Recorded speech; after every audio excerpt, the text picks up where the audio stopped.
بیا د دغه صلح موده لس کاله کېښودلې شوله چې لس کاله به قریش مکه د صحابه کرامو سره جنګ نه کوي د دواړو ترمنځ امن معاهده وشوه چې لس کاله به نه جنګېږو دواړه فریقه به دې پابند دي او په دې معاهده کې یوه دفعه دا وه چې د قریشو نه علاوه نور قبایل هغوی ته ازادي ورکړې شوه چې د کومې قبیلې خوښی چې د پیغمبر علیه السلام ملګري کېږي نو د هغې دې ملګري شي او که د قریش مکه ملګرتیا غواړي د هغې دې ملګري شي نو بنو خزاعه قبیله د پیغمبر علیه السلام ملګري شو او قبیله بنو بکر د قریش مکه د کافرو ملګري شو نو د صلح حدیبیې تر مخه دا لازمي وه چې لس کاله کې پیغمبر علیه السلام او ملګري او قریش مکه به یو بل سره جنګ نه کوي او د بل جنګجو سره به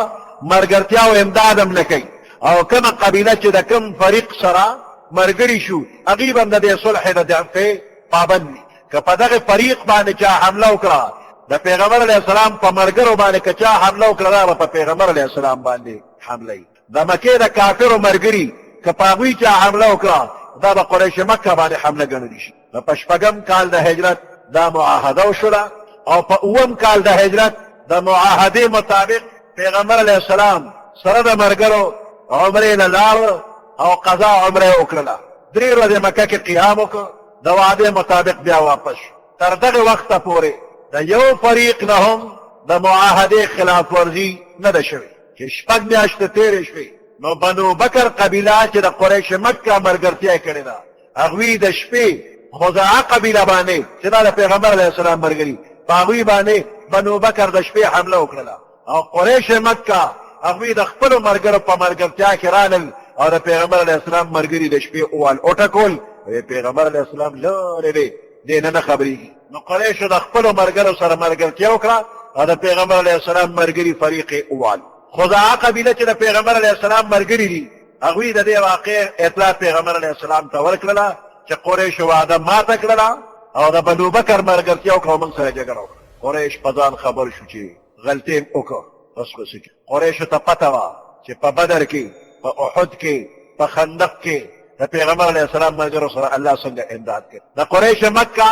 د غرور او د نشې سر ښکته و د وعدې ماتېدو نه پس د مسلمانانو د طرف نه د جنگ خطره محسوس کړله اوس پیغمبر علیه السلام ته اطلاع چې رسېدلې نو پیغمبر علیه السلام خاموشي دا خاموشي نور هم د خطرې اعلان د کافرو دپاره اخر کفار مکه مجبور شو او ابو سفیان دغه وخت کې د کافرو مشر و هغه د جرګې په تور باندې د حالاتو معلومولو دپاره مدینې منورې ته راولېږه په اندازه پوه شو چې پیغمبر علیه السلام او ملګري د کافرو خلاف د جنگ تیاری کوي ابو سفیان په مدینه منوره کې لویو صحابه کرامو ته یو ته ورنږدې شو او کوشش کوي چې دوی سفارش وکړي او پیغمبر علیه السلام سره نوې معاهده وکړي چې جنګ بني خو د دوی ناکړدې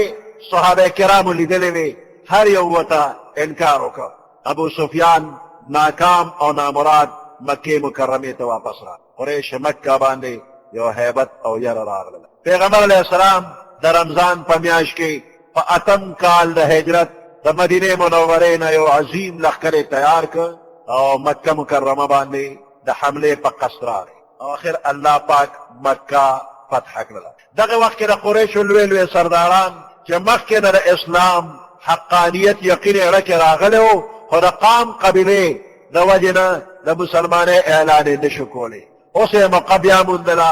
او مسلمانان شو صرف یو څو کسان هغوی په کفر باندې کلک وو هغې نه علاوه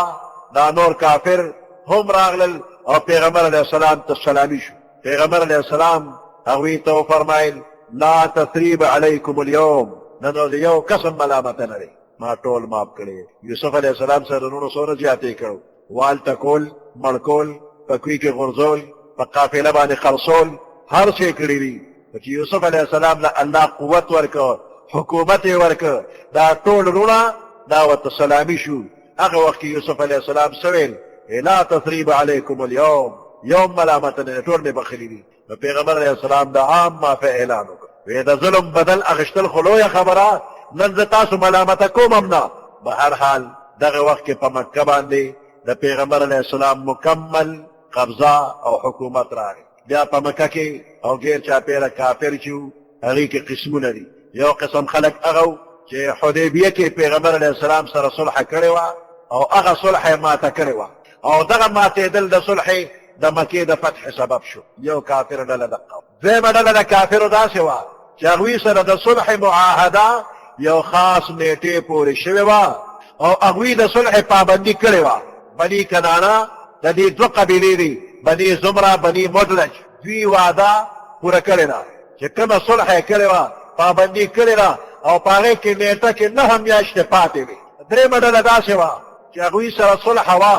خو د مودې تعین پکې نه و شوی چې کومې مودې پورې او څلورمه ډله داسې وه چې هغوی سره معاهده نه وه شوې د فتح مکه نه مخکې چې مشرکان یا کتابیان کومې معاهدې کړې وې هغوی وعدې ماتولې مسلسل د پیغمبر علیه السلام او د ملګرو پې تجربه شوې وه چې دا وعده خلاف دي هر وخت پیغمبر علیه السلام او ملګرو ته د نقصان رسولو کوشش یې کړی دی نو دوی سره نوره معاهده د صلح نه کېږي دوی د جزیرة العرب نه وځي ځکه جزیرة العرب په دې کې د اسلام یو مضبوطه قلعه جوړېږي نو غیر مسلم به د جزیرة العرب نه وځي او بیا هم الله او رسول الله صلی الله علیه وسلم سمدستي ونه ویستل یو مهلت یې ونه ورکړ لومړنۍ ډله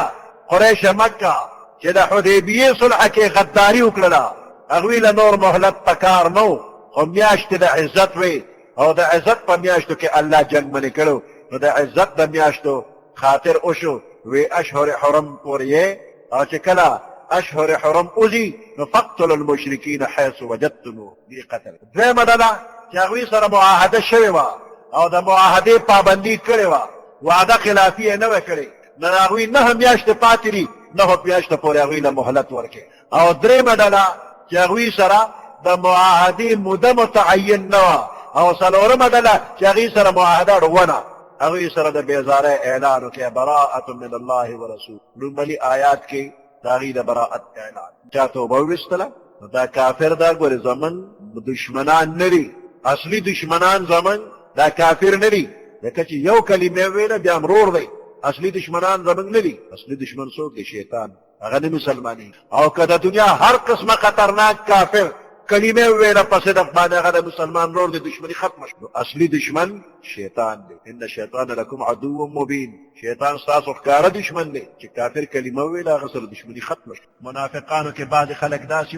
وی ما ته اجازت وکړه چې مدینه کې پاتې شمه او تا سره جهاد نه ځمه نه ولې در سره نه ځمه جبد ابن قیس یو منافقو پیغمبر علیه السلام ته وی اجازت وکړه چې پاتې شمه ولې پاتې کېږي وی د روم دا ښځې داسې خشته دي ډېرې حسینې او جمیلې دي او چې زه ورته ګورم نو صبر به ونه کړی شم نو ګناهګار به شم ما مه بوځه ګناهګارېږم زړه به قابو نه کړم نو ډېر غټ بزدله دی او په خپله بزدلۍ باندې پرده اچوي په خپل کفر باندې پردې اچوي وی هسې نه ګناهګار نه شم د دروغو پرهېزګاري درته ښیي نو ډېر غټ بزدله دی درپوک دی هلته د پلو نه دی او بعضې علما د دې آیاتو معنا داسې کوي چې د عامو منافقانو په حق کې وایي ولا تفتني ما مبوزه ما ته د مال نقصان رسیږي ما د مال په نقصان کې مبتلا کومه لا تفتني الا فی الفتنة سقطوا په فتنه کې دوی واقع شوي دي جد ابن قیس حرام چق چې دی نو دی دلته کې مرابطوب کوي دی په خپله علاقه کې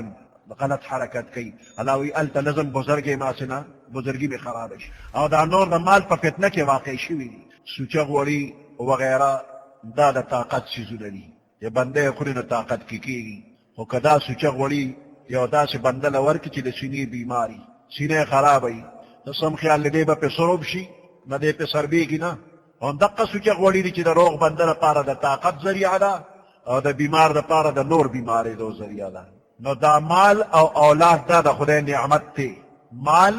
اولاد د خدای نعمت دی خو داسې بنده لپاره چې مؤمن وي دا بچي دي په جنت کې پې د ده ترقي کېږي یو مؤمن بنده په جنت کې دی ډېر لوی انعامات ورته ورکړي شو یا الله ما خو دومره نیک عملونه نه دي کړي دا انعامات پسه وی دا ستا نیکان بچیو نیک عملونه به یې کړو او تا ته به یې ثوابونه در بخښل دا په هغې نو دا بچي د جنت د اوچتو درجو سبب جوړ شوي دي مالونه خدای خلکو له ورکړي د خدای په نوم یې لګوي آخرت کې پې ډېره ترقي میلاویږي نو مال او بچي مؤمن دپاره نعمت دی د آخرت د ترقۍ ذریعه ده همدا مال دی چې په ناجایز طریقه ګټلی شوی په ناجایز طریقو لګي د جهنم د تلو ذریعه ده دا بچي دي په حرامو کارونو کې پلار لګولی دي نو د دې پلار دپاره جهنم د تلو ذریعه ده نو د طاقت خوراکونه د روغ بدن دپاره د ترقۍ ذریعه ده